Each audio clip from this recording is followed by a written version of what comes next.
Hello, I'm Nigel Henderson and I'm Chief Executive of Penumbra here in Edinburgh in Scotland. And I'm talking to you today to wish you many congratulations on celebrating 30 years of Focus in the Czech Republic. A fantastic 30 years where you have made great changes to actually enable people to live different and better lives, where you've focused on issues around human rights, where you've created innovative new responses to the way that we help and support people with mental ill health. Here at Penumbra, we are not much older than Focus. We started in 1985, so we're 35 years old this year. And when we started, we were the first organisation to deliver supported accommodation for people experiencing mental ill health. Since then, across Scotland, a lot of other NGOs have been developed and have been working with us and others, and we have now seen a 75% reduction in the number of psychiatric hospital beds for people with mental ill health. And that's because those resources have shifted towards the community. And now, when we look at our community services, we tend to think about three things: promoting good mental health, preventing mental ill health, and providing good quality services and support to people who have longer term mental ill health problems. So when we talk about promoting mental health, we also talk about tackling the stigma and discrimination that goes alongside people's experience all too often. So we've had a national anti-stigma campaign in Scotland since 2002 called See Me. And I was proud to play a part in developing that. But we also look at how we improve the mental well-being of our wider communities. And we are now beginning to see the development of well-being programs.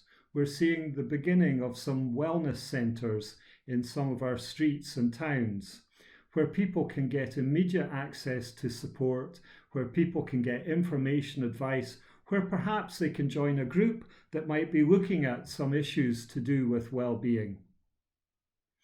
And when we talk about preventing mental ill health, we're talking here about how do we actually reach people earlier so that they don't reach that stage where they need to be admitted to hospital.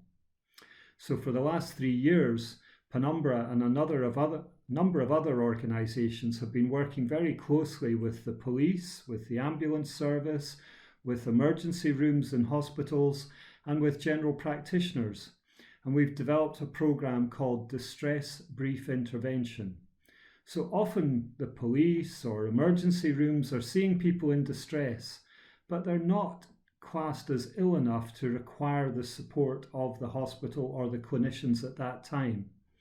But nonetheless, they still experience profound distress, and it may be for any number of reasons.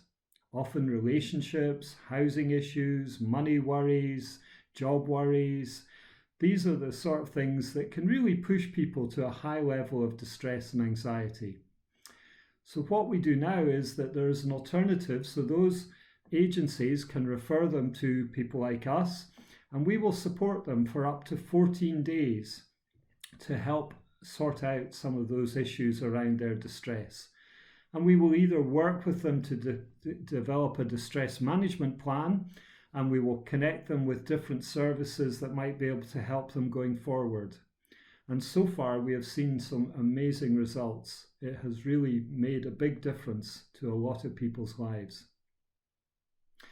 And when we talk about providing services, we talk about continuing to explore new ways to develop community-based services.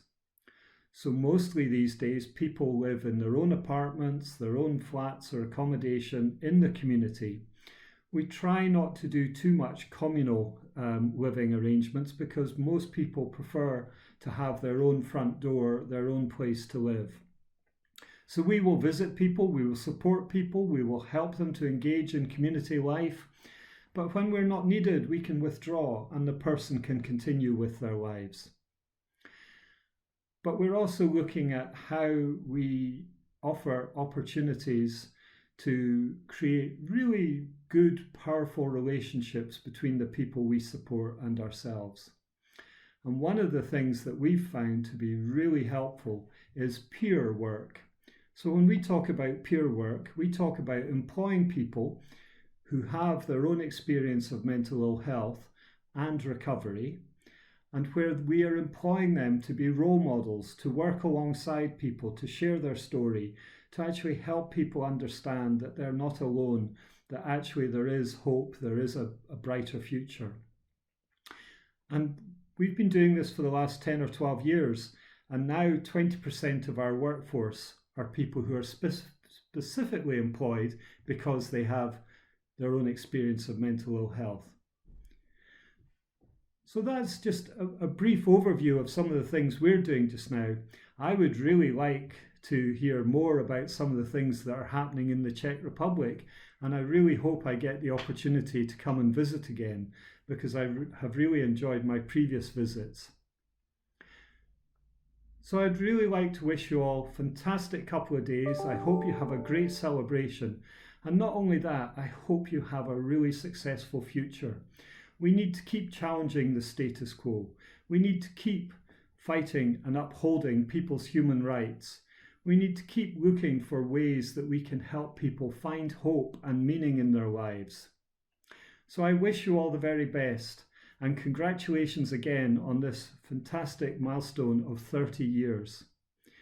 Keep going, and I hope to see you soon. Thank you very much. Bye.